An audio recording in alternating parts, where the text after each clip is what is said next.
Well, back to Foggrass over here with the 25th of April 2002 Smackdown edition, and we kick off the show with the immortal Hulk Hogan. Down, down, down, down, down, down. That's no my theme, it's Rock House. That's the pish one, a bit weird here. Hogan basically comes out and kind of cuts the same promo he cut on Raw, saying that, well, brother, let me tell you something. We don't know where I'd be the champion, brother, if Hulk Hogan, if the Undertaker, brother, or Chris Jericho never got involved, brother. We don't know if I would have won. And to do the right thing, brother, I'll give Triple H a title shot tonight, brother. Enters Triple H. Triple H says he Thanks for respects him kissing even my ass, more. brother. Yeah, respects him even more for giving the best in the title, the best in the game, a title shot. Triple H wants to know though, when he beats Hogan tonight, is Hogan going to be man enough to shake his hand? I don't think that's going to happen because we've got no chance. That's what we've got. McMahon walks out. He's about to agree to the match and he's like, no, I'm not doing it because I'm a heel. Fuck you guys, ain't giving you what you want. But he does make a main event for tonight because Chris Jericho never got a title match either after losing to Triple H, and he makes a match between Triple H and Jericho for the main event, and whoever wins that will challenge Hogan next week. Triple H seems livid about this, but I think that's only fair. Let's be real, Jericho's only rematch was a fucking triple threat match with Stephanie McMahon, and he didn't get pinned, so fuck his screw job. Where Triple H is near greeting about it. Where was Jericho's one-on-one rematch? So exactly, you know. I guess I know another big 7-foot guy on Raw will probably be greeting about this decision as well, but more about him later. Up next with Billy massaging the oil into Chuck's fucking shoulder blades, and Rico's telling him he's not doing it right. You're not touching up Chuck, right, Billy? That's how you do it. Let me show you how you touch Chuck. The touchy guy do it. So Rico starts touching up Chuck, and Tajiri walks in. It was so funny. It's like he walks in and Billy and Chuck are like fucking delighted, over the moon for some reason. Cheap pop to see Tajiri. I don't know why. As if fucking Tori. As if Tajiri's Santa Claus, and then they're like, oh, Tori, and they back off away from Tori as if she's got AIDS or something. Like, I don't know. Which out of the 5, those 3 are probably most likely to have. Yeah. I don't know what Tajiri has, like. Yeah, I don't know, but some then Billy Asian thing that he could have, like, but Billy Gunn then starts slabbering about Tajiri. He's like, yeah, oh, you want the title at the Backlash? Yeah, he talks about his win at Backlash, but he speaks to him in Japanese English. Brilliant. Which is basically just English, but. Yep. Yeah, it's basically English, but you're missing out and adding letters. And then the Backlash. Big headband. No, for a headband for me, please. Thank you. Like Smackdown Wii Fu. Oh no, top 5 moments. Tajiri teaming up 6-man tag with Billy and Chuck. Rico. But anyway, we cut to the Anyway, Rico says, look, your fucking style, Tori Wilson, looks like shit. Apparently he's got a massive forehead. Don't really know what Rico's looking at. Tries to lift up her, it's not even a skirt, he tries to lift up her robe, and Tajiri's like, whoa! I'd take headband. And then he takes the headband instead of Tori, so Tori's like kind of left out because she's not wearing a headband. And we've got 6-man tag action up next, guys. 6-man tag. So it's Tajiri, Billy, and Chuck taking on Al Snow, Maven, and Kidman. It was a fun, quick match. At one point, I don't really know what happened. Maven and Al Snow pulled the trunks off of Billy and Chuck. And Billy and Chuck are like wearing thongs. They get chased up the ramp. Billy, why is Al Snow and Maven following them? Al Snow have got their trunks in their hands and they're running after 2 naked guys. That just looks a bit fucking weird. Rico's no happy. He gets his fucking trousers pulled down. He's wearing a thong as well. Then we cut back to the ring and you've got Billy and you've got Maven and Al Snow wearing the trunks, dancing. It's just weird. It's just weird. And then it looks like Tajiri's about to win 3-on-1, but he quickly gets face busted and then the shooting star press, and that puts Tajiri good night. So he might have won at Backlash, but he did not win on Smackdown. So there you go. No, didn't he? Kurt Angle arrives at the arena, talks about his new t-shirt. But it was good. It was good. It was fucking brilliant. Talks about his new t-shirt to this guy. Some jobber backstage who looks like Nails and Kane combined. Whatever you want to talk about that. And enter Mr. Headlock. Mr. Randy Orton making his debut. I guess SmackDown was the place where they just let everybody make their debut. I'm pretty sure Cena's not that far away. Well, Brock made his debut on Raw, but yeah, here we go. Oh, that's true. Well, Dave Batista SmackDown, right? Shelton Benjamin SmackDown. The list would suggest SmackDown is the place of the debuts. I guess 2002 is the place of the debuts, and 2003 is the place of the big boring 7-foot bastards that nobody cares about. That sounds about right. Anyway, Randy, Stacey McMahon says he puts over Orton's dad. He puts over Orton's granddad, even though he didn't have a clue who his granddad was. He didn't, I mean, sure, your granddad was a great wrestler too. I mean, can we not mention him by name? Who? If he was that good. I mean, see if it was fucking what's Brooke Hogan? Would you just go, oh, your dad was no a bad wrestler? No, you'd put you're all the Hulk Hogan, brother. You know what I mean? You'd at least mention his name. So the fact that well, I'll be honest, I don't know who Orton's fucking granddad was. Barely know his dad. Never mind his granddad. But we know Cowboy. But yeah, well, we know Cowboy because he came back in 2005. Yeah, I put that like I wouldn't really. I wore that cast. He had McMahon. He had a nagging injury there for about 2 decades. Yeah, he did. McMahon leaves. Stacey Keebler fucking thinks that Orton's hands are massive. Which they are. Maybe that's why he applies headlocks because no one can break the massive hands. Scripts. Yeah, maybe Orton should have the Orton fight script. I think that would be good. That would suit his arsenal, you know, with all the headlocks and shit and sleeper holds. Well, his hands are big, but they're not Kelly big. Stacey, she's going to show Orton some moves, and he gets him to take his shirt off, and then he puts his big massive hands on her big massive legs, and then McMahon walks in and she's big massive arms. Yeah, what you gotta do, there's massive everything's everywhere, and she fucking kind of does like a Me Too movement, kind of trying to fucking accuse Orton of touching her up, raping her here. And McMahon takes Stacey's side obviously, and he says tonight, Orton. Here, you freak. I mean, I thought he was going to give him. You're going 1-on-1 with the Undertaker, but I guess we need to wait a couple of years to get Teddy. I know, but Hardcore Holly's just pish, so I mean, that's probably the worst treatment you could have got.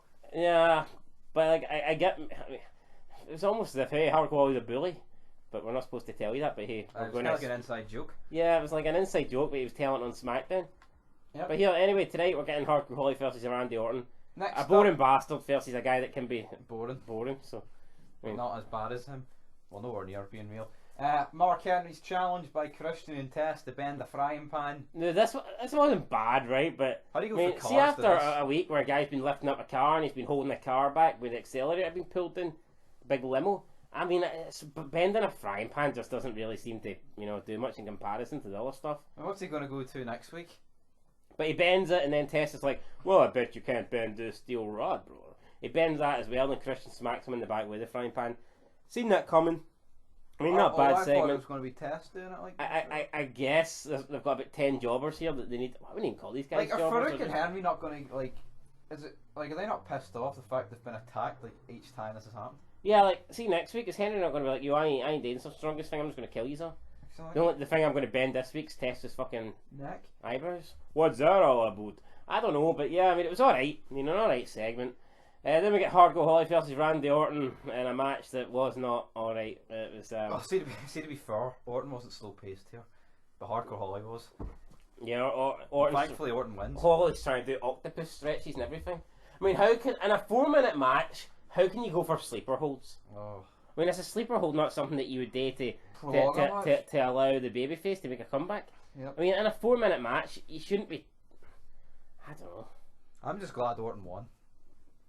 Yeah, Orton wins, drop kick, and then a roll up or something. Or Kings of the fucking roll.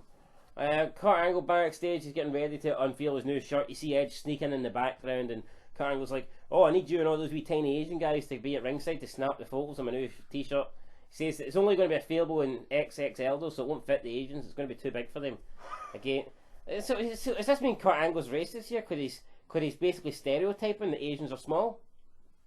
Does this mean Kurt Angle's going to get? Does this mean that Kurt Angle's going to get kicked off WWE TV by Finney, Don, Claude? Is there not a massive Japanese basketball players like 7'6"? I'm pretty sure there is. Aye, but the rest of them are like 4 or 5. So yeah, so he had to take one for the team. Like fuck. That guy's probably not even Asian. Fuck me, they just stuck some things on his eye. I don't know. Yeah. Up next. On his legs, stilts. Up next, we've got Kurt Angle and feeling his T-shirt. Kurt Angle. Edge comes out, apologises. Says they had a great match. They did. And Kurt Angle's all happy. He takes his T-shirt off and he's like, "Doesn't this represent me?" And it says "You suck" with a big massive star on it. And the crowd are going mental, and Kurt Angle thinks he's getting applauded for a change. And he looks around, he's fucking distraught. He sees his shirt, he wonders who does it, and then Edge, what does Edge says? Play the music that inspired this lovely fashion design. Yeah, and then they play the Kurt Angle's theme song, and crowd start chanting "You suck," same as the T-shirt, and good wee segment there. Then we have Mark Henry taking on Christian. which ended in a bear hug. Yeah, we'd met Mark Henry versus Christian. Mark Henry wins pretty much. Yeah, throwaway match. I mean, Christian's funny though. Christian is funny. Next Up next with a segment that I did not see. I must have skipped this. Jericho. I never seen it. I did, just him talking about Triple H and Hogan. Well, I can't. I put it in the thumbnail. So he had a T-shirt. I am larger than life. I didn't see it. Well, basically, it was just him talking about calling them has-beens. He's going to date. Never got his match. Blah blah blah. I'm going to beat Big Shovel, and then I'm going to put my shovel on Buddy Hulkster's shovel. Well, there you go, guys. That's no, have you seen when Hogan's making his entrance at SummerSlam 2005? Michael's in the ring and he's fucking doing that with a shovel. No, I never seen. He's like, put it into the crowd. Brilliant. That match was like a disaster, but great at the same time.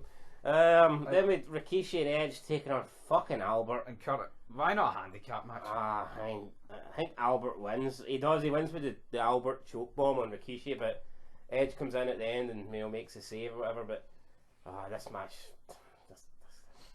I don't know. I'm worried for SmackDown, guys, because Albert is being pushed here as like an upper mid card, like literally. Yeah. So I didn't like this. Not good, but I like the next bit. Devon's preparing for his collection. He goes into the crowd. Somebody hoovers his collection off. Yeah, tries to make a runner. Devon chases him down, catches him, starts battering him, throws him through a wooden table at ringside. He looked a bit like Rodney from Mean Street Posse, but it was good to see Devon get his money back. And God says, "Oh, shall not steal." And so he battered the guy for going to disobeying God and disobeying Vince McMahon, who I guess kind of is God because, let's be honest. Then Kurt Angle's backstage looking for Edge, says he's going to kill him, turns the big fat guy that he was speaking to earlier to turn round. The guy turns round and he's wearing Kurt Angle's brand new XXL shirt. You suck. Which he told him to wear. And Kurt Angle's like walking down the back, fucking raging. I think the Kurt Angle Edge storyline is one of the best things going at the moment. Yeah. Like you just don't. Funny and entertaining. You just don't get shit like this in WWE nowadays. No, you do not, guys. You do bloody not. But then it's time for our main event. It went 20 minutes, and it was better than Armenia. It was far better. It was far better. I think this was like probably longer. I think this was like a solid 8 out of 10 match. This was good. I know. In the end, Jericho looked strong here. It wasn't as if Triple H dominated. They legit had like a 50-50 match here. And I think they needed that because if Jericho's getting battered and he only wins because of Taker, then it doesn't really do us hopes much. It got up going against Hulk Hogan next week, but no, 50-50. Even when Taker came out, it looked like Jericho was about to counter the pedigree again. So Jericho looked strong here, got the win at the end. Jericho and Taker batter Triple H. Triple H is about to do Taker is about to do the whole guillotine choke maneuver with the chair on Triple H. Finally, Hulk Hogan's doing the make 10 minutes too late. Yeah, it came down. He only left about 30 seconds for the fucking ending.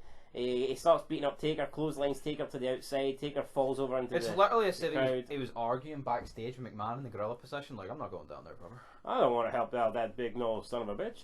And then Triple H is lying down, selling the beating, and Jericho's at the top of the ramp, signalling that he's going to be the new champion. And that is when SmackDown, guys, goes off the air. Yes, and now it's time for our rating out of 10. Raw, we gave a 7. So, what is SmackDown getting? I am going to give this SmackDown... I thought it was better than Raw, but I don't think it's an 8, like, if I'm being honest. I'll probably give it a 7. We don't give half, don't we? Not? No. Should I give it an 8 so it warrants it a 7.5? No, you give it what you think it was.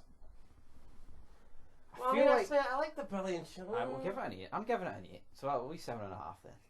I'll give it a 7. There you go, 7.5, guys. It was good. No, it was good. The main event actually maybe drag up to because the main event was really good. Yep. Much better than a decrepit NWO and a Big Show heel turn. Yeah.